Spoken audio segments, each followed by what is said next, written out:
তো বাজার থেকে এসে দেখো হচ্ছে কিনা দিদা আমাকে মুড়ি মাখিয়ে দিয়েছে মুড়ি খাওয়ার জন্য। আর এইরকম করে মুড়ি হচ্ছে কিনা স্পেশাল করে মাখালে কার না ভালো লাগে, তো ভীষণ ভালো লাগে খেতে। আর এদিকে কিন্তু আমার বড় মাসি ফোন করেছে, বড় মাসির বাড়ি কিন্তু ওইখানে কাছেই, বেশি এমন কিছু দূর না। তাই দিদা কথা বলছে আর এদিকে আমি মা সবাই মামি সবাই চা আর মুড়ি খাচ্ছে। আর ওইদিকে কিন্তু দাদু বসে আছে, দাদুর যেহেতু শরীরটা ভালো না, আগেই বলেছে কেন কি হয়েছে, তাই দাদু ওখানে বসে আছে আর এদিকে আমরা হচ্ছে কিনা মুড়ি খাচ্ছি। আর যে মাসিকে আসার জন্য দিদা বলছিল কিন্তু মাসি তখন আসেনি। দিদা বসে আছে, মামি মশলা করছে, মা বসে আছে, রান্না করবো। আলু ভাজাটা আলুটা আপাতত ভেজে নিয়েছি, আর ওদিকে মামি মশলা করছে। সারাশি লাগবে না,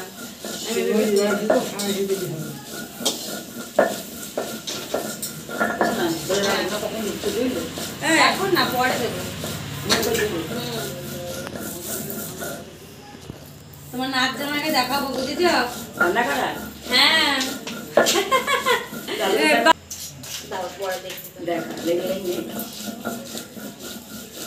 চিকেনগুলো এখন আমি ভেজে নেবো।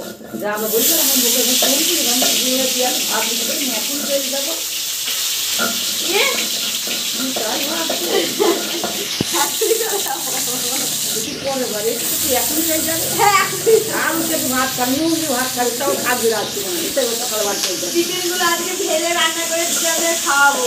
দিদা সামনে একটু পরে জানাবা, ঠিক আছে? আজকে তোমার রান্না করছি।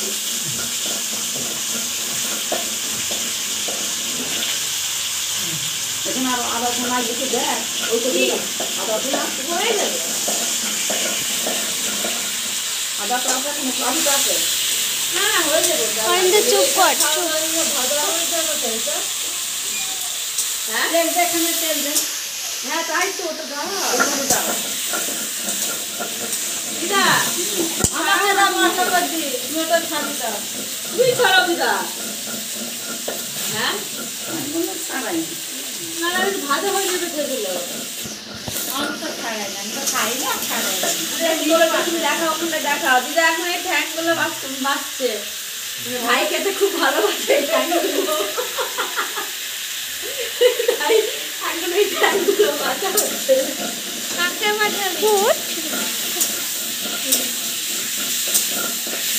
তোরা যে ইউটিউবে ভিডিও দেখিস না, ব্লগ ভিডিও, ভিডিওই করি আমি দেখেছি তোমার ভিডিও।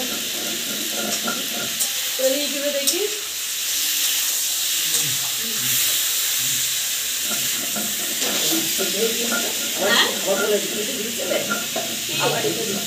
হ্যাঁ গ্যাসে দিলাম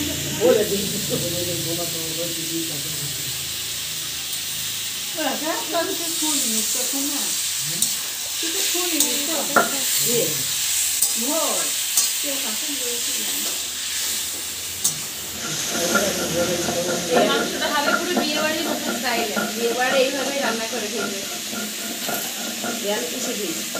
হ্যাঁ ভোটটা হচ্ছে নিজের পার্সোনাল, ওটা কাউকে বলা যাবে না কাউকে ভোট দেবো বলে, কাউকে বলবে আমার গোপনীয়।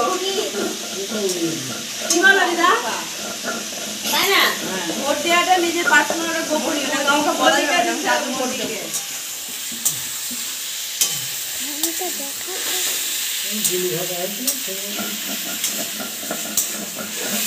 এটা তোকে বলতে দেবো, কে কাকে দেবে সেটাই বলা যায়। হ্যাঁ ভোটটা হচ্ছে যে পার্সোনাল, কেউ কাউকে বলছি না দেবো ভোট। দিদা ওখানে বাটি হাতে করে হচ্ছে কিনা মানে মুরগির যে ঠ্যাংগুলো হয় ওইখানে ছাড়াচ্ছে। আসলে ভাই খেতে ভীষণ ভালোবাসে মামার ছেলে, তাই ওইখানে দিদা ওটাকে পরিষ্কার করছে। আমি ওটা হচ্ছে কিনা কখনো খাইনি, কখনো খেয়েও ট্রাই করেও দেখিনি, এমনকি কীভাবে করতে হয়, ওটা কীভাবে ছালটা তুলতে হয় সেটাও জানতাম না, কিন্তু সেটাই জানলাম। মাংস দেওয়ার জন্য গরম জল, আর এই যে মাংসটা এখানে আমি কষাচ্ছি। কিরকম আন্দাজ দেখ,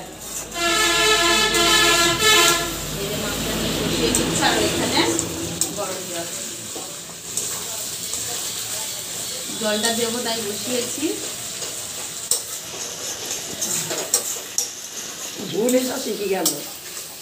দিদা এখন কথা হচ্ছে নিউ, এখন সবাই সব কিছু শিখে যাচ্ছে, বুঝেছো?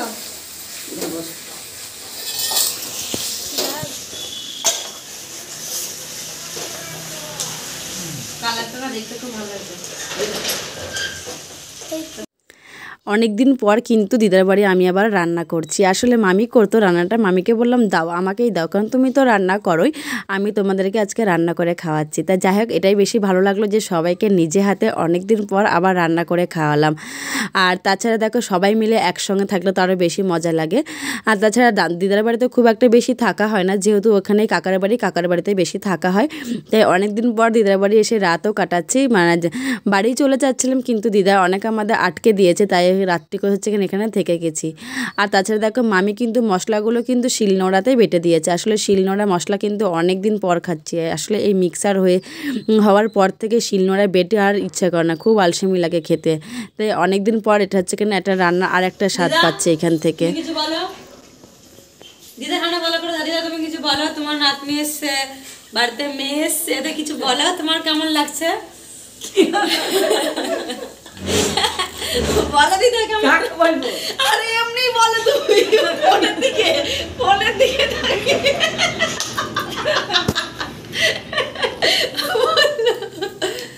বলো। ছবি উঠে গেছে, একটু বসে গরম একটু দিদাকে কিছু বলো, তোমার কেমন লাগছে? তোমার বাড়িতে নাতনি এসছে, মেয়ে এসছে, বলো। হ্যাঁ, নাতনি এসছে, আমার খুব আনন্দ হয়েছে, বলো। বাবা শিখিয়ে দিয়েছে। ও বাবা, তা দিদা তুমি বলো, তুমি বল দাও।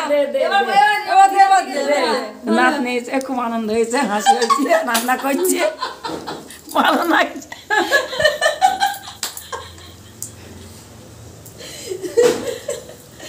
আমার দিদাকে ভিডিও করা শেখাচ্ছি, জানি না, তাই দিদাকে এখন শেখানো হচ্ছে নাতিরা মিলে। কতদিন হাসিনি, কতদিন হাসিনি। অনেক দিন পর আমার দিদা কিন্তু এরকম মন খুলে হাসলো। আসলে দিদারও শরীরটা খুব একটা ভালো না, শ্বাসকষ্টের সমস্যা, তাই কখনো ভালো থাকে কখনো খারাপ থাকে। যাক, আমি যে দিদাকে এত হাসাতে পেরেছি এটাই অনেক। আর আরেকটা জিনিস দেখো, দিদাকে কিন্তু ভিডিও করা শেখাচ্ছিলাম। আসলে দিদা তো কখনো এরকম করে ভিডিও করেনি। আর তাছাড়া মা বা দিদাকেও শেখাচ্ছে। আসলে মা আমার দেখে মাও একটু শিখে গেছে, আর দিদাকেও এরকম করে শেখাচ্ছে মা। আর কিন্তু এইভাবে কিন্তু হাসি মজা নিয়ে কিন্তু মামার বাড়িটা কাটালাম। যাই হোক, আমি যে সবাইকে যেভাবে হাসাতে পারছি এটাই অনেক, যে আমার জন্য মন খুলে হাসতে পারছে। আসলে এরকম করে হাসি ঠাট্টা নিয়েই সব কিছু বেশি ভালো লাগে, যে যাই হোক সবাইকে যাই হোক হাসাতে পেরেছি। আর এদিকে দেখো, তোমাদের সঙ্গে কথা বলতে বলতে আমার কিন্তু মাংসটা কিন্তু কষানো হয়ে গেছে। আর ওইদিকে কিন্তু আমি জলটা গরম বসিয়েছি মাংসতে দেবো বলে। আর আমার যে মেন ক্যামেরাম্যান ছিল, মানে কে আমার ক্যামেরা ধরে দিচ্ছিল এতক্ষণ ধরে, এই যে আমার ছোট ছোট দুটো ভাই বোন। আসলে এইটা হচ্ছে কিনা মেজো মামার হচ্ছে কিনা ছেলে মেয়ে, একটা ছোট ভাই একটা ছোট বোন। আর এদিকে রান্না দেখো, ওই ঠ্যাংটা আমি এইভাবে দেখাচ্ছিলাম। আসলে এই ঠ্যাংটা যে হচ্ছে কিনা ভাইটা খেতে খুব ভালোবাসে, এটা হচ্ছে কিনা কষানো হয়ে গেছে। এই কষাটা তুলে দেবো বলে, ও খাবে বলে এটা হচ্ছে কিনা আমি তখন তুলে দিচ্ছিলাম না, যে ও যেহেতু খেতে ভালোবাসে। আর রান্নাটা যেহেতু সবাইকে শেষে আমি জিজ্ঞাসা করেছিলাম যে কেমন হয়েছে খেতে, সবারই খুব ভীষণ ভালো লেগেছে। কোনো গর্ব করার কথা বলছি না, আসলে যখন ভালো লেগেছে কথাটা তখন যদিও ভিডিও করা হয়নি, তাহলে সবাই তাদের মুখ থেকে শুনতে পারতে কেমন রান্নাটা হয়েছে। যাই, আমার হাতে রান্না খেয়ে সবারই ভালো লেগেছে, সবাই দুটো হচ্ছে পেট ভরে দুটো ভাত খেয়েছে। আসলে দাদু ভাত খেতে পারছিল না, কিন্তু আমার জন্য বললো যে না, মাংসটা অনেক দিন পরে ভালো হয়েছে, একটু ভালো করেই ভাতটা খেলাম। দিদাও খুব ভালো লেগেছে, সবারই ভালো লেগেছে খেতে। যাই হোক, সবাইকে যে আমি ভালোবেসে রান্না করে খাওয়াতে পারলাম, সবার যে ভালো লেগেছে আমার কাছে এটাই অনেক, এটাই আমি কিন্তু ভীষণ খুশি হয়েছি। যে যাই হোক, আমার হাতে রান্না কিন্তু সবার ভালো লেগেছে। আর এদিকে দেখো, কষা কিন্তু হয়ে গেছে, আর এটা রান্নাটা হয়ে গেছিলো শেষে। তারপরে কিন্তু আমরা কিন্তু সবাই খেতে বসে গেছিলাম। ওদিকে মামি আমাদের সবাইকে খেতে দিচ্ছিল। আর দাদুর যেহেতু আগেই খাওয়া হয়ে গেছে, দাদুরও খাওয়া হয়ে গেছে, ভাই বোনেরও খাওয়া হয়ে গেছে। এখানে আমি, মা আর মামা খাচ্ছিলাম। আর মামা প্রায় খাওয়ার শেষের দিকে তারপরে হচ্ছে কিনা আমাদের সবাইকে এখানে খেতে দিয়ে গেছে। আর যেহেতু মাংস হয়েছিল আর বেশি কিছু করিনি রাত্রিবেলায়। আর ওই যে দুপুরেরটা রান্না ছিল, ডাঁটার তরকারি ছিল, আর ওইটা দিয়ে আমরা হচ্ছে কিনা সবাই একসাথে বসে খাচ্ছি। আর অনেক দিন পর এরকম করে একসাথে বসে খাচ্ছি মামার বাড়ি। মাসিরা থাকলে আরও বেশি খুশি হতাম। আসলে মাসিকে আসার জন্য বলা হয়েছিল, কিন্তু মাসির একটা ইনভাইট ছিল, তাই মাসি আর আসতে পারেনি। তাই হচ্ছে কিনা আমরাই তখন ছিলাম আর কি। আসলে সবাই মিলে একসঙ্গে থাকলে বেশি ভালো লাগে। দিদিরা, মাসিরা অনেক দিন পরে অনেক দিন থাকিনি একসাথে। জানি না আবার কবে কোন অনুষ্ঠান পাবো, আবার কবে একসঙ্গে সবাই আবার এক জায়গা হব। সবাই মিলে একসঙ্গে থাকার একটা মজাই আলাদা, যারা থাকে তারাই জানে। অনেক দিন পর তখন মনে হয় একটা অনুষ্ঠান পেলে যাওয়া যাক, যে সবাই মিলে আজ একসঙ্গে থাকতে তো পারবো। আর দেখো আমরা কিন্তু সবাই কিন্তু খেতেও বসে গেছি, সবাই এখানে খাচ্ছি। তো চলো।